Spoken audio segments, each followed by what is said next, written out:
नमस्कार दोस्तों, मैं हूं अमित और स्वागत है आपका स्टडी अखाड़ा में। दोस्तों, आज के इस वीडियो में हम पढ़ने वाले हैं सामान्य विज्ञान के कुछ महत्वपूर्ण क्वेश्चंस जो कि बहुत इम्पोर्टेंट है आपके रेलवे एनटीपीसी और रेलवे ग्रुप डी और एसएससी के कुछ एग्ज़ाम्स के लिए। तो चलिए हम लोग क्वेश्चन की तरफ चलते हैं। चलने से पहले आपसे एक रिक्वेस्ट करता हूं कि अगर आप इस चैनल पर नए हैं तो इस चैनल को सब्सक्राइब कर लीजिएगा, साथ ही नोटिफिकेशन बेल को भी प्रेस कर दीजिएगा ताकि आने वाली वीडियोस का नोटिफिकेशन आप तक पहुंचता रहे।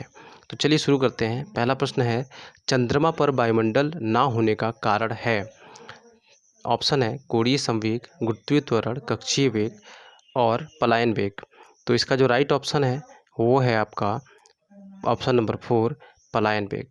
चंद्रमा पर वायुमंडल नहीं है, इसका रीज़न ये है कि वहाँ पे जो वायु के कण होते हैं वो पलायन वेग से क्या हो जाते हैं, वहाँ से चंद्रमा की सतह से पलायन कर जाते हैं। और पलायन वेग का पलायन करने का मतलब, पलायन वेग से अगर कोई वस्तु पलायन कर जाता है तो वो दोबारा उस सतह पर वापस नहीं आ पाता है। ठीक है, चंद्रमा की कक्षा से वो बाहर निकल जाता है। ठीक है, चलिए बढ़ते हैं अगले प्रश्न की तरफ। हम रेडियो की घुंडी घुमाकर विभिन्न स्टेशनों के प्रोग्राम सुनते हैं, यह संभव है।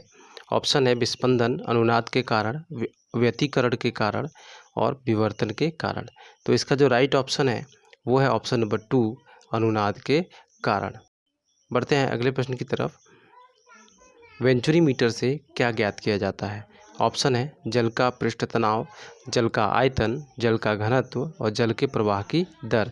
तो इसका जो राइट ऑप्शन है दोस्तों वो क्या होगा, यहाँ पे ऑप्शन नंबर 4 होगा, जल के प्रवाह की दर को ज्ञात करते हैं। ठीक है, और ये किस सिद्धांत पर कार्य करता है, तो ये बर्नौली के सिद्धांत पर कार्य करता है। चलिए बढ़ते हैं अगले प्रश्न की तरफ। यदि किसी पिंड को पृथ्वी से 11.2 किलोमीटर प्रति सेकंड के वेग से फेंका जाए तो पिंड, ऑप्शन दिया हुआ है, पृथ्वी पर कभी नहीं लौटेगा, 24 घंटे के बाद लौट आएगा, 20 घंटे के बाद लौट आएगा या फिर कुछ निश्चित नहीं है। तो इसका जो राइट ऑप्शन है वो है पृथ्वी पर कभी नहीं लौटेगा। चलिए बढ़ते हैं अगले प्रश्न की तरफ।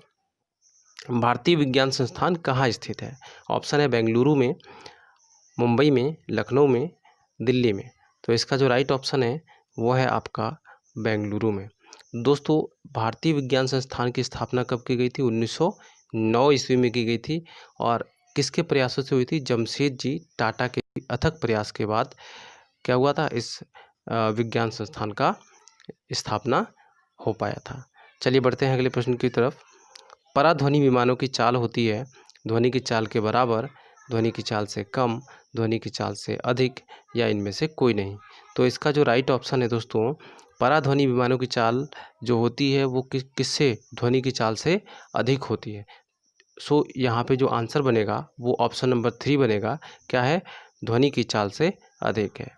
ठीक है, चलिए बढ़ते हैं अगले प्रश्न की तरफ। निम्नलिखित में से किस पदार्थ में ऑक्सीजन नहीं है।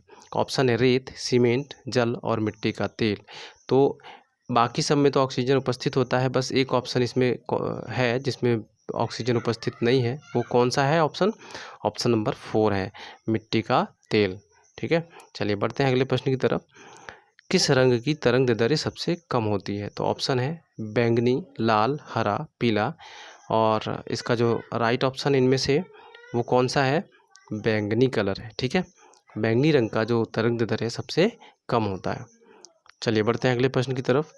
कमरे में रखे रेफ्रिजरेटर का दरवाज़ा खोल दिया जाता है तो कमरे का ताप बढ़ जाएगा, घट जाएगा, अपरिवर्तित रहेगा या इनमें से कोई नहीं। तो इसका जो राइट ऑप्शन है दोस्तों बड़ा आश्चर्यचकित करने वाला है। आपको लगेगा कि हाँ ऐसा, ये शायद गलत होगा, लेकिन ये इसका जो ऑप्शन है, ऑप्शन नंबर कौन सा है, 1 है।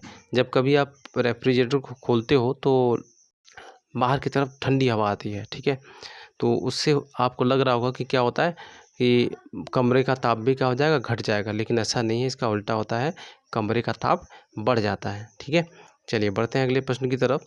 चिकित्सा शास्त्र के विद्यार्थियों को किसकी शपथ दिलाई जाती है। तो ऑप्शन है डार्विन, थियोक्रेटस, अरस्तु, हिप्पोक्रेटस।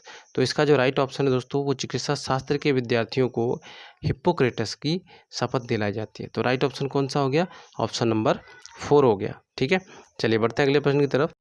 तारे टिमटिमाते हैं। ऑप्शन है अपवर्तन के कारण, ध्रुवण के कारण, परावर्तन के कारण और प्रकीर्णन के कारण। तो इसमें से जो राइट ऑप्शन है दोस्तों वो क्या है, तारे टिमटिमाते हुए नजर आते हैं। ठीक है, तो वो क्यों, वो होता है अपवर्तन के कारण। ठीक है, चलिए बढ़ते हैं अगले प्रश्न की तरफ। निम्नलिखित में से किस रंग का अपवर्तनांक सबसे अधिक होता है? ऑप्शन है लाल, बैंगनी, हरा, पीला। तो इसका जो राइट ऑप्शन है वो है आपका बैंगनी। ठीक है, चलिए बढ़ते हैं नेक्स्ट क्वेश्चन की तरफ। लेंस की क्षमता का मात्रक क्या है? ऑप्शन है वाट, डायप्टर, जूल और न्यूटन। तो इसका जो राइट ऑप्शन है दोस्तों वो कौन सा है? Option number 2 dioptre. ठीक है, चलिए बढ़ते हैं नेक्स्ट क्वेश्चन की तरफ। रडार की कार्यप्रणाली निम्न में से किस सिद्धांत पर आधारित है? ऑप्शन है डॉपलर प्रभाव, तरंगों का अपवर्तन, रेडियो तरंगों का अपवर्तन और रमन प्रभाव।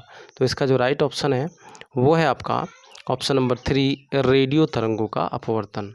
ठीक है, चलिए बढ़ते हैं नेक्स्ट व लास्ट क्वेश्चन पे। पौधों की आंतरिक संरचना का अध्ययन क्या कहलाता है? ऑप्शन है वर्ग की, आकार की, शारीर की, भौतिकी। तो इसका जो राइट ऑप्शन है वो कौन सा है? वो है ऑप्शन नंबर 3 शारीरिकी। ठीक है, पौधों की आंतरिक संरचना का अध्ययन कहलाता है शारीरिकी। तो दोस्तों उम्मीद करता हूँ कि ये वीडियो आपको पसंद आया होगा। वीडियो पसंद आई तो लाइक कर दीजिएगा और इस चैनल पे अगर नए रहे हो तो सब्सक्राइब करके नोटिफिकेशन बेल को प्रेस कर दीजिएगा। तो चलते हैं, मिलते हैं अगले वीडियो में, तब तक के लिए बाय बाय, टेक केयर।